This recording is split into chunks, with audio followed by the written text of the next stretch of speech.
Bonjour à tous. Sujet du jour, les foulards rouges. Oui, la pourriture parasitaire se mobilise, voit le danger et a lancé le mouvement des foulards rouges pour naturellement court-circuiter les gilets jaunes. Vont-ils réussir? Vont-ils parvenir à phagocyter le mouvement? Vont-ils parvenir à mobiliser l'opinion publique contre le peuple? Eh bien, c'est ce que nous allons voir. Allez, c'est parti.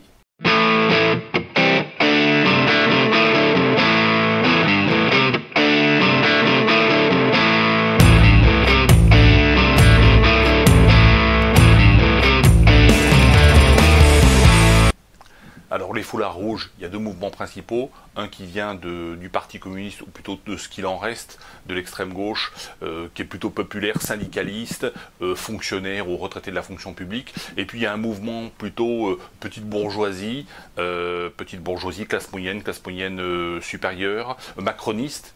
Donc il y a une petite concurrence à l'intérieur du mouvement des foulards rouges. C'est de la pourriture parasitaire.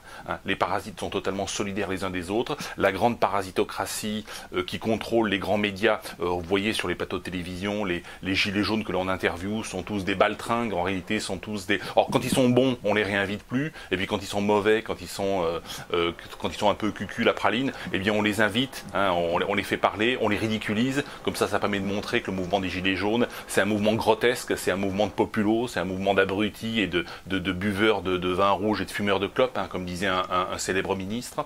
Donc voilà ce que fait la parasitocratie qui contrôle les grands médias et qui vit des commandes publiques, qui est totalement solidaire naturellement de la parasitocratie syndicale et politique et associative, qui est elle-même totalement solidaire de la petite parasitocratie de banlieue, qui ne bouge pas. On n'a jamais vu dans les banlieues de canons à eau, de flashball, il y a aucun... dans les émeutes de banlieue, il y a 40 000 voitures qui brûlent chaque année par an en France. On n'a jamais déployé de CRS avec des canons à eau, des flashballs. Voilà. Donc il y a une totale solidarité entre la petite parasitocratie, la moyenne parasitocratie et la petite, la moyenne et la grande parasitocratie.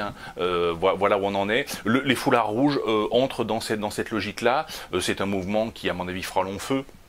Les Français ne sont pas dupes. Ce qui est important dans ce mouvement des Gilets jaunes, et j'ai dit dès le départ, dès la vidéo que j'ai publiée le 9 novembre, donc quelques jours avant la première manifestation du 17 novembre, cette vidéo avait été tournée même quelques jours plus tôt, donc à peu près une dizaine de jours plus tôt, j'avais expliqué que pour qu'un mouvement de révolte réussisse, il ne fallait pas manifester un jour, mais plusieurs jours à la suite, ce qui malheureusement ne s'est pas totalement déroulé, puisqu'on manifeste tous les samedis, mais ça laisse au CRS le temps de se reposer entre deux samedis, entre deux week-ends.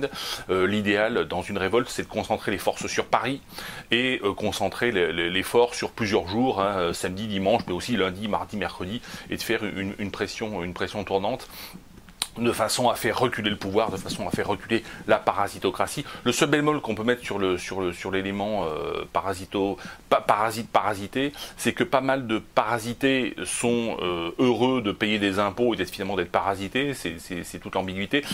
Et ainsi que chez les parasites, il y a des parasites qui n'ont pas le choix d'être parasites parce qu'ils n'ont pas de boulot, ils ont une petite pension, une petite retraite, et malheureusement ils sont obligés de vivre de la redistribution. Donc c'est toute l'ambiguïté. Mais cela dit, le véritable conflit, c'est pas un conflit entre riches et pauvres, c'est pas un conflit droite-gauche, ce qu'on essaie de nous vendre depuis très longtemps et depuis toujours, c'est un conflit parasitaire contre parasité. C'est comme ça qu'il faut voir les choses. Et aujourd'hui, le peuple est en révolte contre le paradis social, le paradis de l'assistanat, qui est en fait un enfer de l'assistanat. On vit dans l'enfer de l'assistanat, et on voit très bien que le pouvoir, le gouvernement n'a pas pris la mesure de l'urgence, puisque le Premier ministre, comme la plupart des ministres et le Président de la République, demeure dans le pipotage, demeure dans la communication, et dans les promesses de « on va vous donner 150 € par-ci, de 200 € par-là, de redistribution ».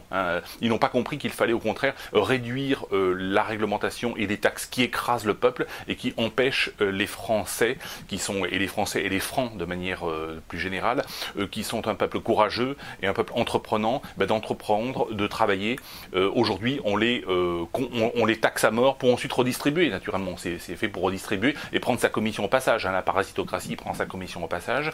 Mais l'avenir, c'est, encore une fois, c'est moins d'intervention et c'est moins de répression à l'égard du peuple. Voilà ce que l'on pouvait dire. Donc les riches doivent être solidaires des pauvres, qui sont sur les les ronds-points, les pauvres doivent être solidaires aussi de ceux qui ont créé des entreprises et qui ont fait fortune en créant de la richesse. Hein. Je ne parle pas de devenir riche en étant un parasitocrate comme Jean-Luc le millionnaire ou en braquant des banques, hein, comme des petits racailles de banlieue. Voilà, merci à toutes et à tous et je vous dis à bientôt.